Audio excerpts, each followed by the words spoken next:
Hello दोस्तों, कैसे हैं आप लोग। आई होप कि आप सब अच्छे होंगे और आप कॉन्ट्रैक्ट को पढ़ रहे होंगे। तो चलिए तैयार रहिए अपने बैरैक्ट के साथ। आज का वीडियो थोड़ा लंबा होने वाला है क्योंकि इस वीडियो में हम काफ़ी सारी चीज़ें डिस्कस करने वाले हैं। तो प्लीज़ आप पेशेंस बनाए रखिए और इस वीडियो को लास्ट तक देखिए ताकि आपको सारी बातें कॉन्ट्रैक्ट के बारे में समझ में आ जाए। ठीक है दोस्तों, तो आज जो हमें शुरू करना है वो करना है सेक्शन 2 का इंटरप्रिटेशन क्लॉज। ठीक है दोस्तों, तो अगर आप अपनी इंडियन कॉन्ट्रैक्ट एक्ट की बैरक देखेंगे तो आपको जो सेक्शन 2 है वो डील करता है इंटरप्रिटेशन क्लॉज से। इंटरप्रिटेशन क्लॉज बेसिकली एक डेफिनेशन क्लॉज है।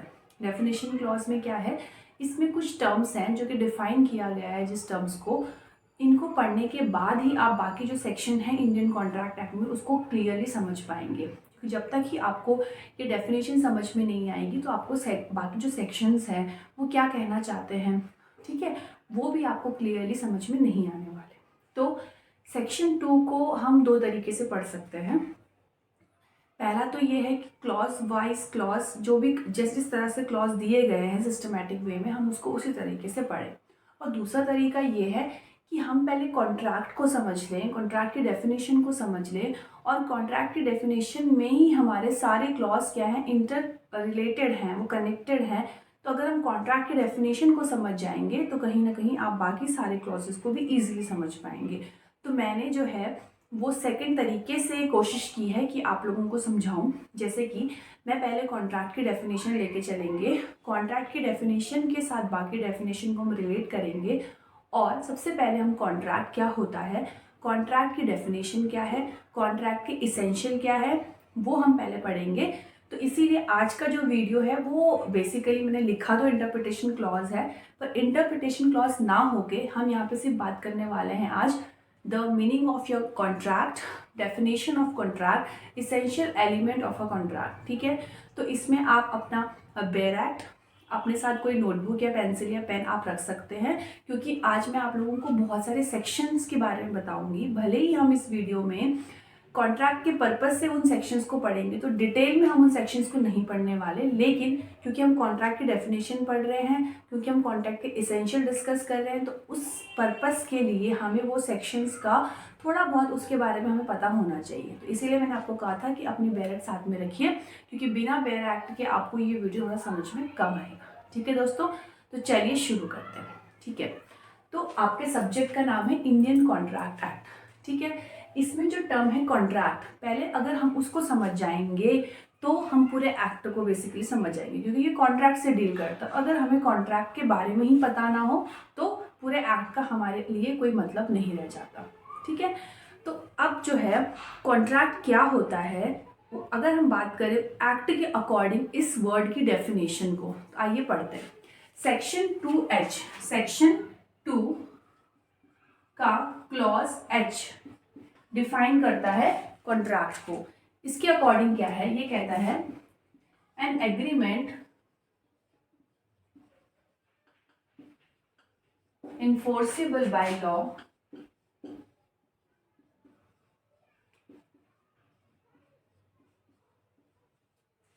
is contract।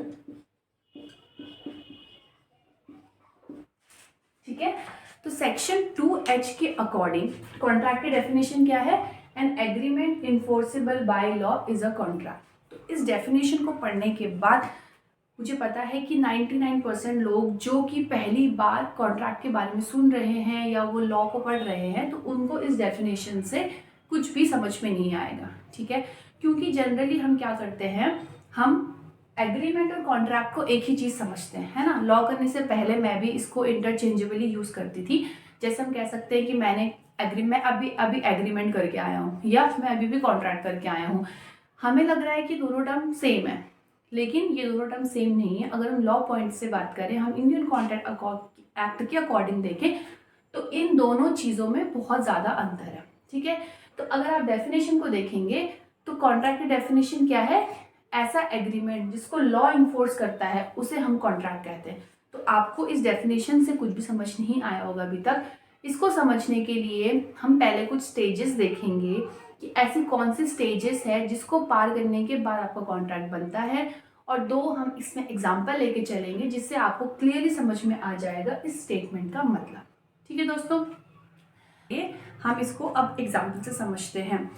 तो समझिए, हमारे पास दो पर्सन हैं, एक है राम और एक है श्याम। ठीक है,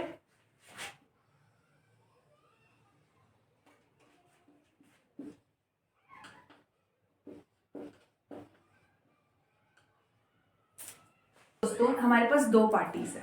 ठीक है, एक है राम एक है श्याम, और दूसरे एग्जाम्पल में भी हमने राम एंड श्याम को ही कंटिन्यू किया है।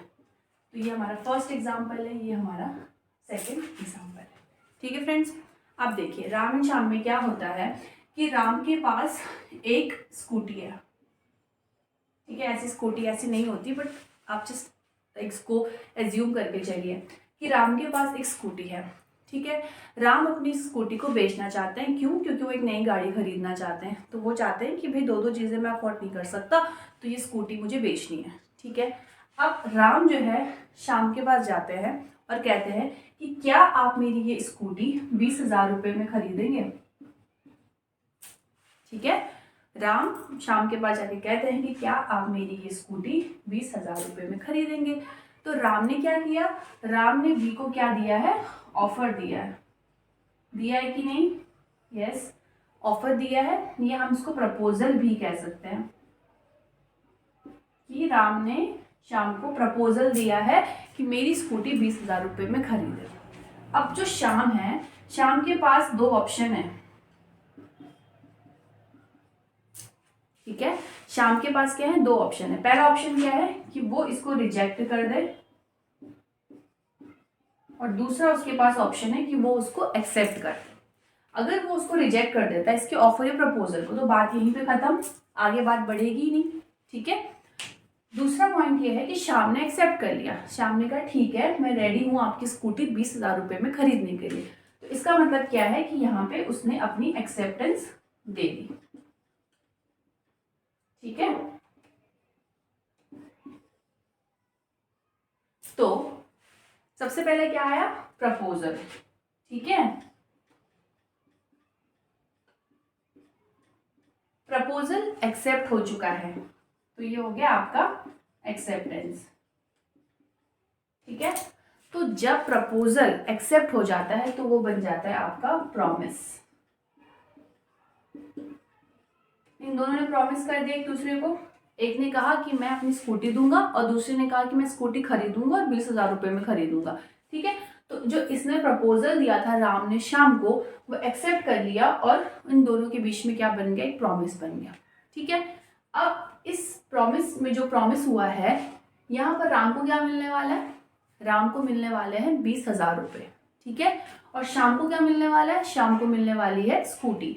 तो जो इनको इस एग्रीमेंट, जो इनके आपस में जो ये प्रॉमिस हुआ है, ठीक है, इस प्रॉमिस में इनको कुछ मिल रहा है ना, दोनों को, दोनों पार्टीज को कुछ ना कुछ मिल रहा है, समथिंग इन रिटर्न हो रहा है, तो उसे हम कहते हैं कंसिडरेशन।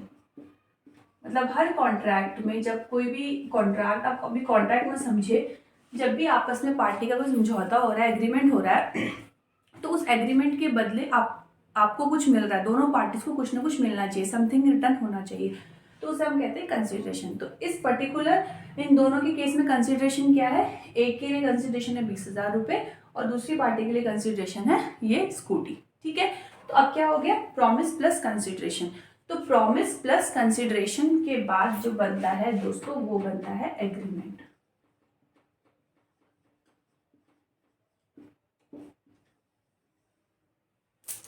ठीक है, तो हमें पहले क्या पता चला कि सबसे पहले आता है प्रपोजल। एक पार्टी प्रपोजल देगी, दूसरी पार्टी उस प्रपोजल को एक्सेप्ट कर लेती है। जब प्रपोजल एक्सेप्ट हो जाता है तो वो बन जाता है प्रॉमिस, और अगर उस पर्टिकुलर प्रपोजल एक्सेप्टेंस और प्रॉमिस में कंसिडरेशन है तो वो बन जाता है आपका एग्रीमेंट। ठीक है दोस्तों, इतना आपको क्लियर है? तो इस एग्जाम्पल से आप समझ गए। अब दूसरे एग्जाम्पल में देखिए, फॉर एग्जाम्पल इस केस में एक और पार्टी आ गई है, उसका नाम है घनश्याम। ठीक है, घनश्याम के पास एक स्कूटी है। ठीक है, अब इस केस में क्या होता है कि राम श्याम को कहता है कि जो घनश्याम की स्कूटी है वो चोरी करके ले आओ। ठीक है। अगर तुम घनश्याम की स्कूटी चोरी करके ले आते हो तो उसके बदले मैं तुम्हें दूंगा 10,000 रुपये। ठीक है। अब यहाँ पे राम ने ऑफर दिया 10,000 रुपये का। ठीक है, 10,000 रुपये का ऑफर दिया और क्या कहा कि जो ये स्कूटी है घनश्याम की उसको चोरी करके ले आओ और उसके बदले में तुम्हें 10,000 रुपये देने वाला हूँ। ठीक है। अब जो ये ऑफर दिया था, ये ऑफर एक्सेप्ट हो गया क्योंकि श्याम इसको मान जाता है कि ठीक है मैं तो स्कूटी चोरी करके लाऊंगा और उसके बदले मुझे 10,000 रुपये दे दो। तो ऑफर दिया था राम ने, वो हो गया एक्सेप्टेंस, उसकी एक्सेप्टेंस हो गई। तो ये क्या बन जाता है दोस्तों, प्रॉमिस। ठीक है, ये बन जाता है प्रॉमिस। इसमें कंसिडरेशन है क्या, कंसिडरेशन है क्या है, इसको मिलने वाली स्कूटी, इसको मिलने वाले हैं पैसे, तो इसका मतलब यहाँ पे कंसिडरेशन है। और प्रॉमिस में अगर कंसिडरेशन तो क्या बन जाता है दोस्तों, एग्रीमेंट। ठीक है, तो दोनों केस में एग्रीमेंट आ चुका है एग्जिस्टेंस में। ठीक है। अब देखिए, अगर आप कोई लॉ नहीं पढ़ रहे हैं अभी तक, ठीक है, आप इसको जनरली सोचिए, दोनों में आपको क्या फ़र्क दिख रहा है। एग्रीमेंट तक हम पहुंच गए, तो ये वाला एग्रीमेंट हमें ठीक लग रहा है। ठीक है, इस एग्रीमेंट में हमें कुछ प्रॉब्लम लग रही है। प्रॉब्लम क्या लग रही है, यहाँ पे चोरी वाली बात आ गई है। ठीक है। अब तो देखिए, इस एग्रीमेंट को क्या लॉ इन्फोर्स कराएगी, क्या लॉ को, कानून को इसमें कोई दिक्कत होगी, कोई दिक्कत नहीं होगी। आपकी स्कूटी है, आप बेचिए। ठीक है, आप उसके ओनर हैं तो आपके पास पूरा राइट है कि आप उस स्कूटी का जो मर्जी आप वो कर सकते हैं। तो आपने उस स्कूटी को बेचना चाहते हैं, दूसरी पार्टी एग्री हो गई है, एग्रीमेंट हो गया है, तो ऐसा ये जो एग्रीमेंट हुआ है ये इन्फोर्सेबल बाय लॉ है ना, लॉ इसको इन्फोर्स कराएगा। ठीक है, तो ये एग्रीमेंट इन्फोर्सेबल बाय लॉ है। पर ये वाला एग्रीमेंट क्या चोरी की चीजों को लॉ सपोर्ट करेगी, नहीं करेगी। इसको, इस एग्रीमेंट को आप लॉ में जाके इन्फोर्स नहीं करवा सकते, कोर्ट में जाके इन्फोर्स नहीं करवा सकते। Enforceable by law. ठीक है, तो अभी हमने क्या डेफिनेशन पढ़ी थी, an agreement enforceable by law is a contract. तो इस केस में तो कॉन्ट्रैक्ट हुआ है, इस केस में कॉन्ट्रैक्ट नहीं हुआ है। क्यों, क्योंकि ये एग्रीमेंट इन्फोर्सेबल बाय लॉ नहीं है। कहने का मतलब कि अगर श्याम ने स्कूटी चोरी कर दी और राम कोर्ट में जाके ये क्लेम नहीं कर सकता कि हमारे बीच में तो कॉन्ट्रैक्ट हुआ था, हमारे बीच में कॉन्ट्रैक्ट क्या हुआ था कि मैंने इसे कहा था स्कूटी चोरी करके ला, उसके बदले मैं देखो 10,000 रुपये दूंगा, और इसने स्कूटी चोरी करके ले आया ये, लेकिन इसने क्या किया, इसने स्कूटी मुझे आके नहीं दी। तो ये एग्रीमेंट इन्फोर्सेबल बाय लॉ नहीं है, क्योंकि आप क्या कर रहे हो, आप इलीगल काम कर रहे हो। ठीक है, आप यहाँ पे क्राइम कर रहे हो। जो चोरी है वो आपको पता है इंडियन पेनल कोड के अकॉर्डिंग थेफ्ट एक क्राइम है, तो यहाँ पे क्राइम है और लॉ इसको सपोर्ट नहीं करता। आप ऐसे राइट को कोर्ट में जाके इन्फोर्स नहीं करा सकते। तो this agreement is not enforceable by law. तो ये कभी भी कॉन्ट्रैक्ट नहीं बना, पर ये कॉन्ट्रैक्ट बना क्योंकि ये एग्रीमेंट जो है वो इन्फोर्सेबल बाय लॉ है। तो इसीलिए आपको डेफिनेशन समझ में आ गई होगी कि an agreement enforceable by law is a contract. ठीक है, तो जब एग्रीमेंट को इन्फोर्स करा दिया जाता है लॉ के द्वारा, तो ऐसे एग्रीमेंट बन जाते हैं आपके कॉन्ट्रैक्ट। ठीक है दोस्तों, आपको समझ में आ गया कॉन्ट्रैक्ट की डेफिनेशन सेक्शन 2H के अकॉर्डिंग। ठीक है, अब आपके माइंड में क्वेश्चन अराइज हो रहा होगा कि एग्रीमेंट क्या है। हमने तो कॉन्ट्रैक्ट समझ लिया, कॉन्ट्रैक्ट हमें समझ में आ गया कि एग्रीमेंट क्या है। तो एग्रीमेंट आप लोगों को पता है, जैसे हमने पढ़ा प्रॉमिस प्लस कंसिडरेशन एग्रीमेंट है। तो अगर आप डेफिनेशन में जाएंगे, ठीक है दोस्तों, तो इसकी डेफिनेशन पढ़िए, अपना बैरक निकालिए और सेक्शन 2E पढ़िए। 2E में डिफाइन है एग्रीमेंट, जो क्या कहता है, वो कहता है every promise and every set of promises forming the consideration for each other is an agreement. तो एग्रीमेंट क्या है, एवरी प्रॉमिस, हर प्रॉमिस। ठीक है, every promise and every set of promises. हो सकता है कि इस एग्रीमेंट में तो एक ही प्रॉमिस किया गया है, स्कूटी और ये पैसे का लेन देन। ठीक है, हो सकता है कि किसी पर्टिकुलर एग्रीमेंट में बहुत सारे प्रॉमिसेस किए गए हों, तो सेट ऑफ प्रॉमिसेस, तो एक प्रॉमिस हो या सेट ऑफ प्रॉमिसेस हो, जो कि एक फॉर्म करते हैं कंसिडरेशन फॉर ईच अदर। मतलब जो ये प्रॉमिस हुआ है उसमें कंसिडरेशन मिल रहा हो दोनों पार्टीज को एक दूसरे के लिए, ठीक है। तो कहने का मतलब इस एग्रीमेंट की वजह से, इस कॉन्ट्रैक्ट की वजह से दोनों को कुछ ना कुछ मिल रहा है, समथिंग इन रिटर्न हो रहा है, ठीक है। समथिंग इन रिटर्न, एक को स्कूटी मिल रही है, एक को पैसे मिल रहे हैं, ठीक है। रिवर्स इसमें देख लीजिए, इसको भी स्कूटी मिलने वाली थी, उसको पैसे मिलने वाले थे। तो कंसिडरेशन क्या होना चाहिए, जो कंसिडरेशन फॉर्म करे एक दूसरे के लिए उसे हम कहते हैं एग्रीमेंट। तो एग्रीमेंट क्या है वैसे याद रख सकते हैं कि प्रॉमिस प्लस कंसिडरेशन होता है आपका एग्रीमेंट, ठीक है। तो आप लोगों को समझ में आ गया एग्रीमेंट क्या है, और ऐसे एग्रीमेंट जिसको लॉ इन्फोर्स कराता है वो हो जाता है दोस्तों कॉन्ट्रैक्ट, ठीक है।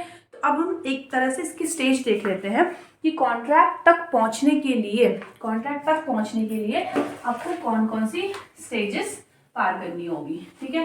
तो आई होप कि आपको सेक्शन 2H और 2E के अकॉर्डिंग एग्रीमेंट और कॉन्ट्रैक्ट जो है क्या होता है वो आपको समझ में आ गया होगा, ठीक है। तो देखिए, सबसे पहला आता है प्रपोजल, ठीक है। प्रपोजल के बाद क्या आता है फ्रेंड्स, एक्सेप्टेंस। प्रपोजल जब एक्सेप्ट हो जाता है तो क्या बनता है, प्रॉमिस। प्रॉमिस में क्या होना चाहिए, प्रॉमिस प्लस कंसिडरेशन क्या बन जाता है, एग्रीमेंट, ठीक है। और ये एग्रीमेंट अगर इन्फोर्सेबल बाय लॉ हो,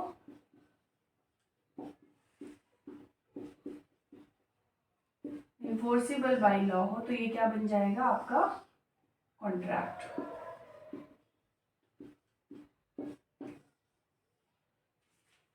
ठीक है। आपको समझ में आया। सबसे पहले आता है आपका प्रपोजल, या आप इसे ऑफर भी कह सकते हैं। प्रपोजल आया, प्रपोजल एक्सेप्ट हुआ, वो बना प्रॉमिस, प्रॉमिस प्लस कंसिडरेशन आपका बना एग्रीमेंट, और ऐसे एग्रीमेंट जो इन्फोर्सेबल बाय लॉ होंगे वो बन जाएंगे आपके कॉन्ट्रैक्ट, ठीक है। अगर इन्फोर्सेबल बाय लॉ नहीं है तो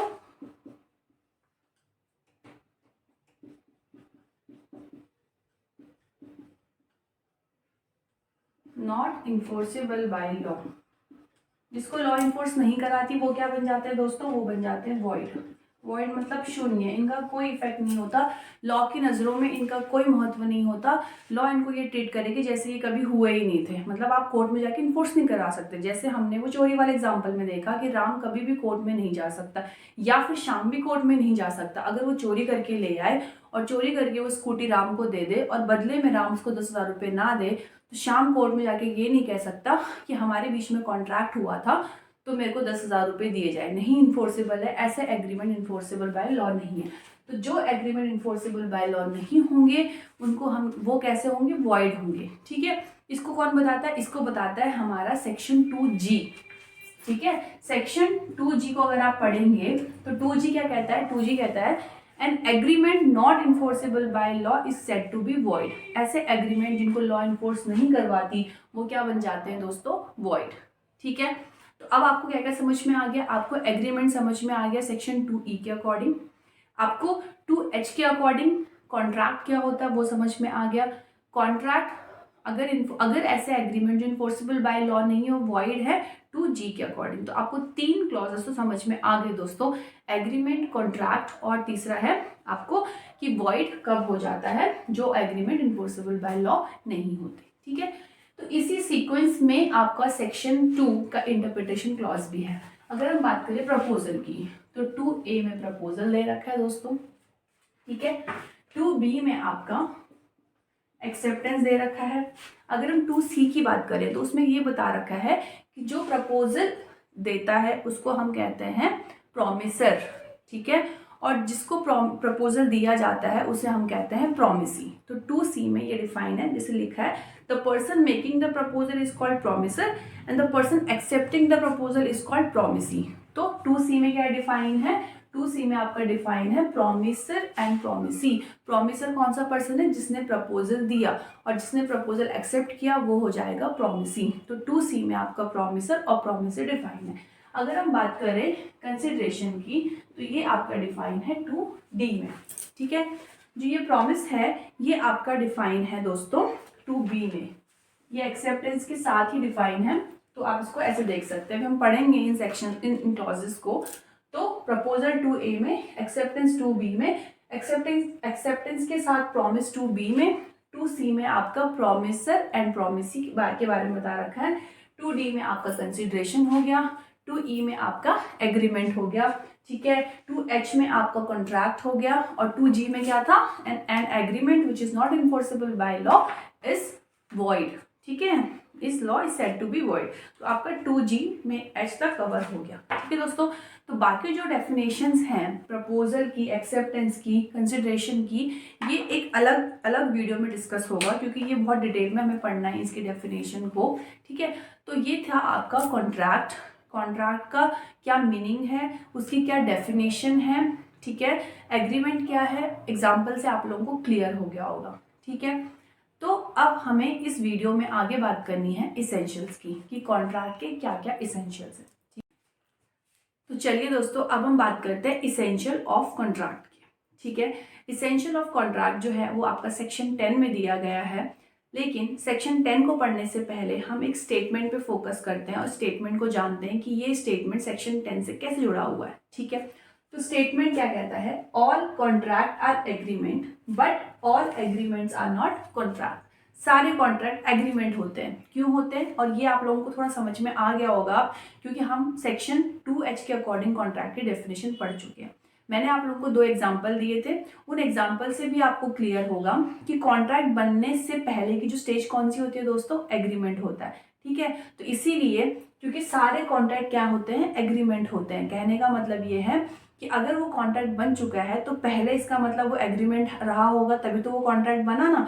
तो ये वाला जो पॉइंट है, ये वाला जो स्टेटमेंट है, वो आप लोगों को क्लियर होगा यहाँ तक। लेकिन आगे कहता है कि all agreements are not contract, सारे एग्रीमेंट कॉन्ट्रैक्ट नहीं होते। क्यों नहीं होते, क्योंकि सेक्शन 2H कहता है an agreement enforceable by law is contract.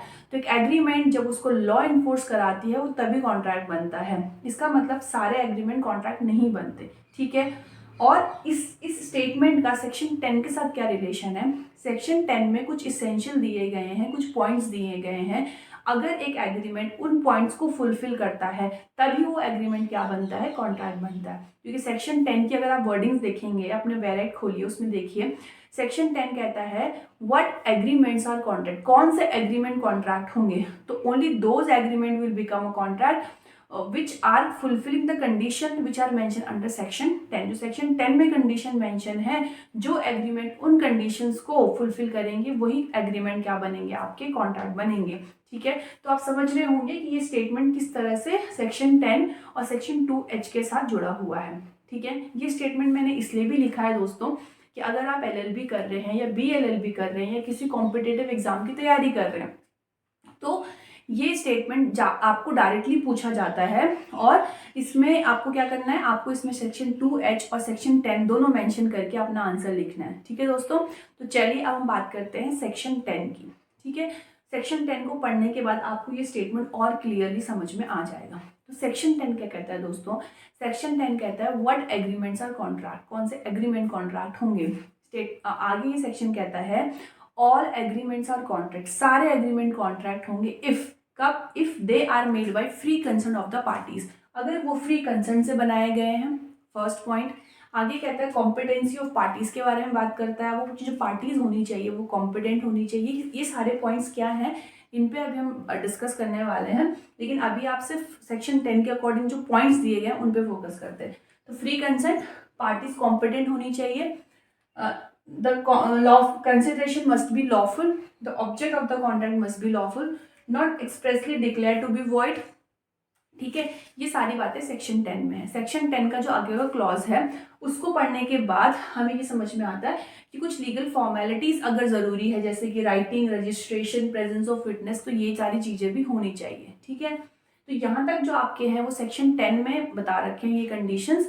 इसके अलावा मैंने 2 पॉइंट्स और लिखे हैं, ये आपके सेक्शन 10 में मेंशन नहीं है, लेकिन इसके लिए आपको अपना सेक्शन 36 और सेक्शन 56 रेफर करना पड़ेगा इंडियन कॉन्ट्रैक्ट एक्ट का। और लास्ट जो मैंने पॉइंट लिखा है intention to create legal relationship, ये कहीं कॉन्ट्रैक्ट एक्ट में मेंशन नहीं है, पर ये वाला जो पॉइंट है ये जुडिशियल डिसीजन के थ्रू डेवलप हुआ है, ठीक है। जैसे हम लोगों ने पहले वीडियो में बात करी थी कि जो आपका इंडियन कॉन्ट्रैक्ट एक्ट है, जो आपका ICA है, वो किस पे बेस्ड है दोस्तों? इंग्लिश कॉमन लॉ पे, ठीक है। तो और इंग्लिश कॉमन लॉ किसको वेटेज देता है? जज मेड लॉ को, है ना। तो ये जो आपके बहुत सारे पॉइंट्स, बहुत सारे केसेस ऐसे आपको यहाँ पे मिलेंगे, पॉइंट्स ऐसे मिलेंगे जो कि जुडिशियल डिसीजन के थ्रू डेवलप हुए। तो उसी में से एक है आपका intention to create legal relationship, ये भी आपका जुडिशियल डिसीजन से डेवलप हुआ है, ठीक है। तो चलिए अब हम एक एक पॉइंट को लेके डिस्कशन करते हैं, जिससे कि आपको सेक्शन 10 बहुत ईजिली समझ में आ जाएगा, ठीक है। सबसे पहली बात करते हैं हम फर्स्ट एसेंशियल की, जो बात करता है टू और मोर पार्टीज। तो इसका क्या मतलब है दोस्तों? इसका मतलब ये है कि जब भी कोई कॉन्ट्रैक्ट होता है तो उसके लिए हमें सबसे पहले 2 पार्टी की जरूरत होती है, ठीक है। ये आप सब लोगों को पता है कि कॉन्ट्रैक्ट आप खुद से तो कर नहीं पाएंगे, तो पार्टी की आपको जरूरत तो होगी। तो 2 पार्टी तो मस्ट है, वो तो होनी ही चाहिए। उसके अलावा क्या है? 2 और मोर पार्टीज, ज्यादा पार्टीज भी हो सकती हैं, पर 2 जो है वो क्या है? वो मैंडेटरी है, और 2 से ज्यादा पार्टीज भी हो सकती है, ठीक है।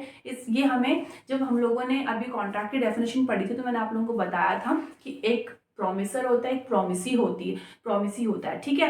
एक ऑफर करता है, दूसरा उसको एक्सेप्ट करता है, 2 पार्टीज तो हैं ही, है ना। तो ये पॉइंट आपको क्लियर हो गया होगा कि पहला एसेंशियल है 2 और मोर पार्टीज होनी चाहिए। दूसरा एसेंशियल है दोस्तों सेक्शन 10 के अकॉर्डिंग कि जो पार्टीज हैं उनकी कंसेंट कैसी होनी चाहिए? फ्री होनी चाहिए, ठीक है। अभी फ्री कंसेंट क्या होता है? फ्री कंसेंट जो है आपका इंडियन कॉन्ट्रैक्ट एक्ट में ही डिफाइन है। आपका सेक्शन 13 में सबसे पहले कंसेंट वर्ड डिफाइन है, और आपका सेक्शन 14 में पूरा फ्री कंसेंट जो वर्ड है वो डिफाइन है, ठीक है। उसके बाद सेक्शन 13 से लेकर 22 तक इसमें फ्री कंसेंट के बारे में बात कर रखी है, ऐसी कंडीशंस बता रखी कि कब कब पर्सन की जो कंसेंट होती है वो फ्री नहीं होती है। देखिए, जब 2 पार्टी आपस में कॉन्ट्रैक्ट कर रही है तो उन्होंने अपनी सहमति से, उन्होंने अपनी इच्छा से वो कॉन्ट्रैक्ट साइन किया हो, अगर वो उनकी जो इच्छा है, उनकी जो सहमति है वो डरा धमका के ली गई हो, या उनका फ्रॉड करके लिया गया हो, या किसी का दबाव हो उनके ऊपर, तो अगर वो ऐसे किसी कॉन्ट्रैक्ट में एंटर हुए हैं तो ऐसा कॉन्ट्रैक्ट, या आप कॉन्ट्रैक्ट नहीं बेसिकली एग्रीमेंट, क्योंकि वो कॉन्ट्रैक्ट बना ही नहीं, ठीक है, क्योंकि आपकी जो कंसेंट थी वो फ्री कंसेंट नहीं थी, ठीक है। आपने अपनी इच्छा से उस कॉन्ट्रैक्ट में आप एंटर नहीं हुए। तो ये पहला पॉइंट होना चाहिए कि एक एग्रीमेंट तभी कॉन्ट्रैक्ट बनेगा जब पार्टीज ने अपनी कंसेंट जो है वो फ्रीली दी है, उस पर कोई दबाव नहीं था किसी भी प्रकार का, ठीक है। सेक्शन 14 में कुछ कंडीशंस बताई गई है कि कब कब कंसेंट फ्री नहीं मानी जाएगी। पहली बात कर रखी है कोर्जन की, दूसरी बात कर रखी है अनड्यू इन्फ्लुएंस की, थर्ड बात कर रखी है मिसरिप्रेजेंटेशन की, फ्रॉड की और मिस्टेक की। ये 5 कंडीशन है, जिन कंडीशंस में अगर आपने इन कंडीशंस में अपनी कंसेंट दी है तो वो आपकी कंसेंट फ्री नहीं मानी जाएगी। ये सारी चीज़ें हम एक अलग वीडियो में फ्री कंसेंट के ऊपर डिस्कशन करेंगे। अभी इस पर्टिकुलर वीडियो के लिए आप सिर्फ इतना फोकस करिए कि जब आपने किसी कॉन्ट्रैक्ट में आप एंटर हुए तो आपने अपनी इच्छा से वो कॉन्ट्रैक्ट में एंटर हुए, आपने किसी के डराव में, आपने किसी के डर में, या किसी ने आपको धमकी देके उस कॉन्ट्रैक्ट में आप एंटर नहीं हुए, ठीक है। तो ये आपका एक इंपॉर्टेंट पॉइंट है पहला। थर्ड पॉइंट बात करता है आपका lawful consideration, sorry, competency of parties पे।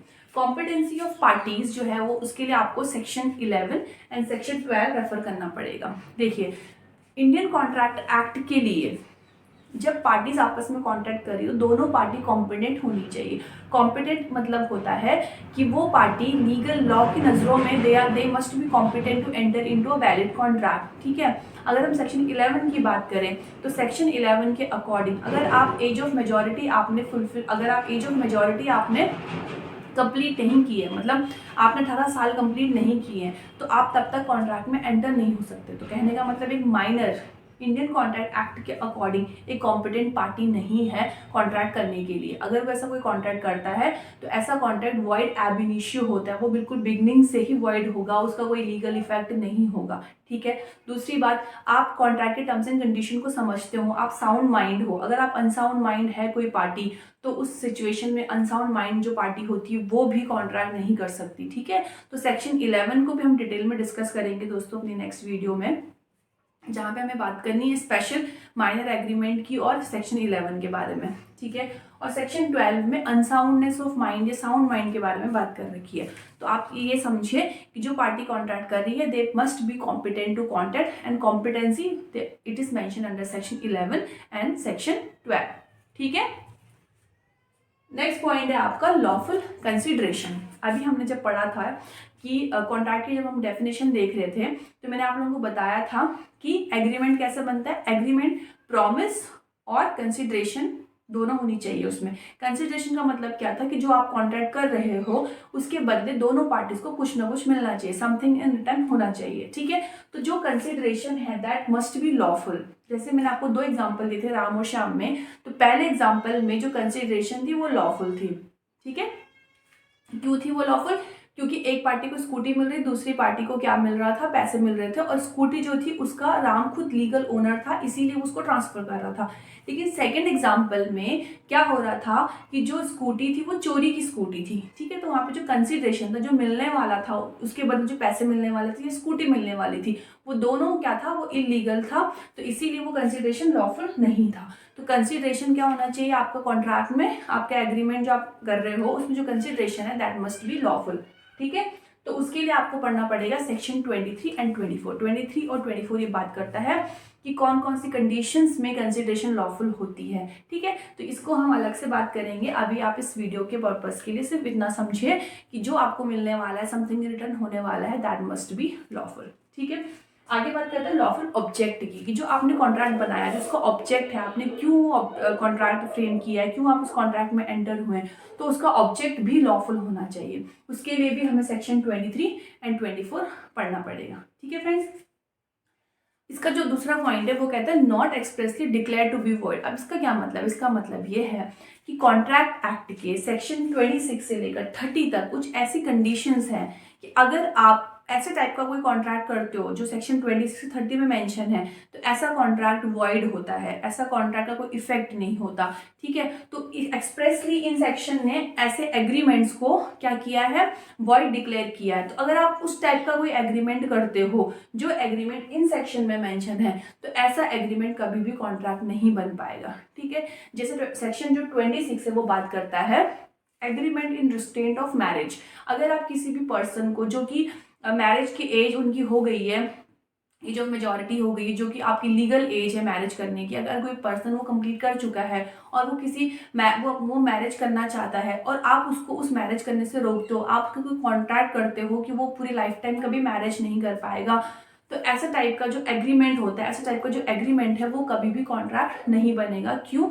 क्योंकि जो ऐसा एग्रीमेंट है वो एक्सप्रेसली कौन डिक्लेयर करता है उसको, word section 26 of Indian contract act, ठीक है। उसी तरीके से आगे के सेक्शन में भी कुछ ऐसी कंडीशंस बताई गई हैं, ऐसे एग्रीमेंट बताए गए हैं जो कि कभी भी कॉन्ट्रैक्ट नहीं बन पाएंगे, क्योंकि वो एक्सप्रेसली वॉइड डिक्लेयर किए गए हैं सेक्शन जो इसमें मेंशन है आपके इंडियन कॉन्ट्रैक्ट एक्ट में, ठीक है। तो आपका एग्रीमेंट इन सेक्शन में भी फॉल नहीं करता हो, अगर वो इन सेक्शंस में फॉल करता हो कहीं ना कहीं, तो आपका एग्रीमेंट वो कॉन्ट्रैक्ट नहीं होगा, ठीक है। तो आई होप कि आपको ये पॉइंट्स क्लियर हो, ठीक है। सेक्शन 26 से लेकर 30 जो वॉइड कॉन्ट्रैक्ट के बारे, जो वॉइड एग्रीमेंट के बारे में बात करता है, इसके लिए हमारे लिए एक अलग सा हम इसका वीडियो बनाएंगे। इन सेक्शंस को, जो सेक्शन है दोस्तों, इन सेक्शन को हमें अलग से डिटेल में डिस्कस करना है with their leading case laws. अभी आप सिर्फ इसेंशियल पढ़ रहे हैं, तो हम इसेंशियल के पर्पज से जनरल बात कर रहे हैं कि क्या क्या कंडीशंस होनी चाहिए जब एक एग्रीमेंट कॉन्ट्रैक्ट बनेगा, ठीक है।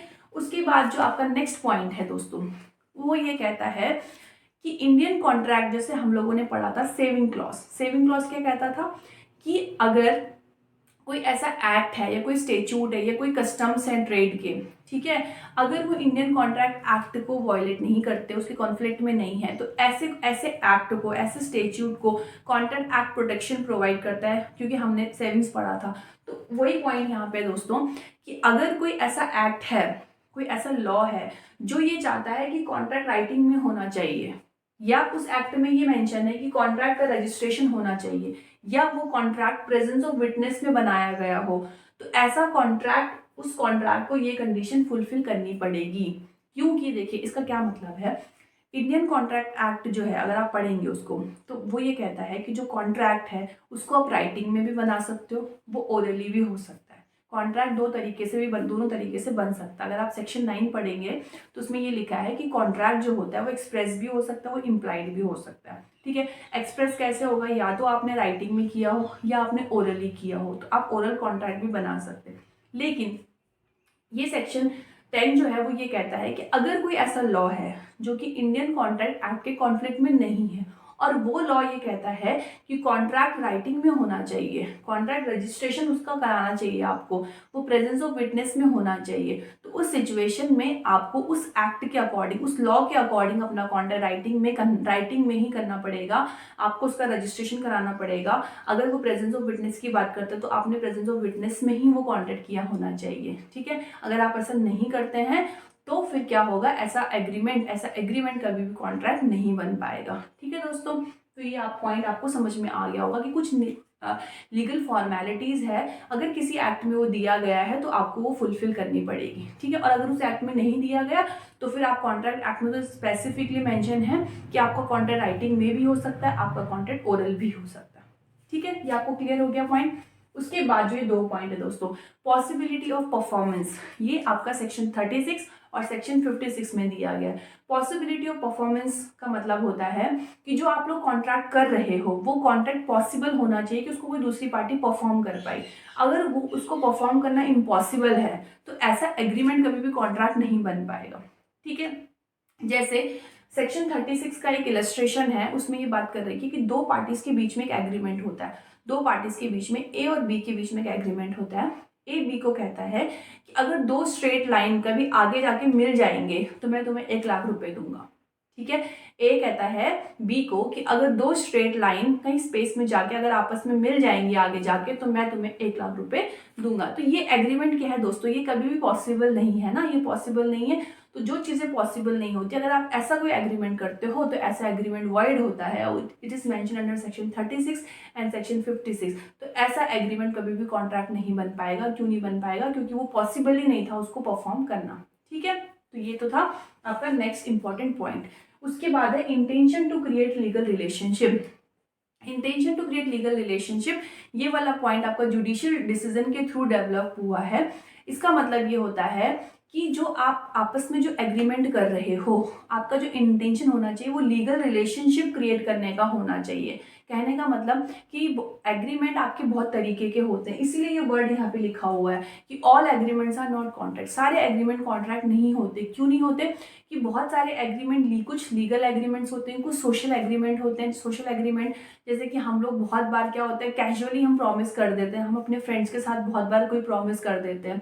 जैसे कि मैं कहता हूँ कि फॉर एग्जाम्पल हम कोई 2 फ्रेंड्स हैं, ठीक है, और हम दोनों फ्रेंड्स को जो है किसी पार्टी में जाना है, ठीक है। तो मैंने उसको ऑफर किया कि क्या तुम पार्टी में चलोगे मेरे साथ, ठीक है। उसने मेरे इस ऑफर को एक्सेप्ट किया, ठीक है, ऑफर को एक्सेप्ट किया। अब इसमें कंसिडरेशन क्या है, हम दोनों पार्टी में जाने वाले हैं, हमको दोनों को क्या करेंगे, वहाँ पे खाना खाएंगे, एंजॉय करेंगे, तो ये हमारे लिए कंसिडरेशन हो गया दोनों के लिए। अब क्या होता है कि जब पार्टी में जाने का टाइम आया तो उसने मुझे मना कर दिया। उसने पहले एक्सेप्ट कर लिया था, अब उसने मना कर दिया। तो अब मैं उसके अगेंस्ट केस फाइल नहीं कर सकती, मैं रेमेडी क्लेम नहीं कर सकती कि इसकी वजह से मैं पार्टी में नहीं जा पाई। क्यों? क्योंकि ये सोशल एग्रीमेंट है, यहाँ पे हमने कोई लीगल रिलेशनशिप क्रिएट हम नहीं करना चाहते। नहीं, मैंने जो यहाँ पे जो एग्रीमेंट हमारे बीच में हुआ है उसमें कोई लीगल एग्रीमेंट क्रिएट करने का इंटेंशन हमारा नहीं था। ऐसे प्रॉमिसेस हम डेली लाइफ में बहुत बार करते रहते हैं, ठीक है। तो ऐसा कोई एग्रीमेंट होना चाहिए, ऐसा कोई कॉन्टैक्ट होना चाहिए जिसमें कि हमारा इंटेंशन लीगल रिलेशनशिप क्रिएट करने का है। इस पर्टिकुलर पॉइंट पे भी दोस्तों हमारे अलग से वीडियो बन सकता है, क्योंकि इसमें बहुत सारे केस लॉज हैं जिसको डिस्कस हम करेंगे, जिससे हमें ये पॉइंट और क्लियर समझ में आ जाएगा। लेकिन हम इस पर्टिकुलर वीडियो के लिए सिर्फ यही बात कर रहे हैं कि जो आपने आपस में एग्रीमेंट किया है, आपका जो एग्रीमेंट था उसमें जो आपका इंटेंशन था वो लीगल रिलेशनशिप क्रिएट करने का था, वो कोई सोशल एग्रीमेंट नहीं था, ठीक है, वो कोई मॉरल एग्रीमेंट नहीं था। तो ये बात आपको क्लियर हो गई होगी, ठीक है।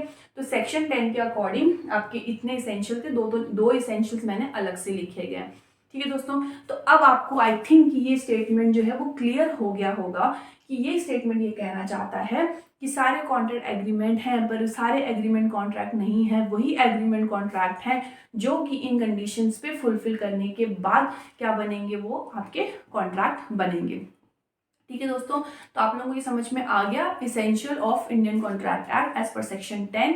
और यहाँ पे हमने डेफिनेशन भी डिस्कस करी, एग्रीमेंट क्या होता है उसके बारे में बात करी। अगर एग्रीमेंट इन्फोर्सेबल बाय लॉ है तो वो कॉन्ट्रैक्ट हो जाता है, अगर एग्रीमेंट इन्फोर्सेबल बाय लॉ नहीं है तो वो वॉइड हो जाता है। ये सारी बातें हम इस वीडियो में डिस्कस कर चुके हैं। तो आई होप कि आप लोगों को सारे समझ में आ गए होंगे अच्छे से। किसी भी तरीके का डाउट होता है तो आप मुझे कमेंट कर सकते हैं, मैं कोशिश करूँगी कि आपके डाउट क्लियर हों। तो नेक्स्ट वीडियो में अब हम नेक्स्ट डेफिनेशन लेके चलेंगे इंटरप्रिटेशन क्लॉज की, जो है आपका प्रपोजल। ठीक है, तब तक अपना ध्यान रखिए, बाय।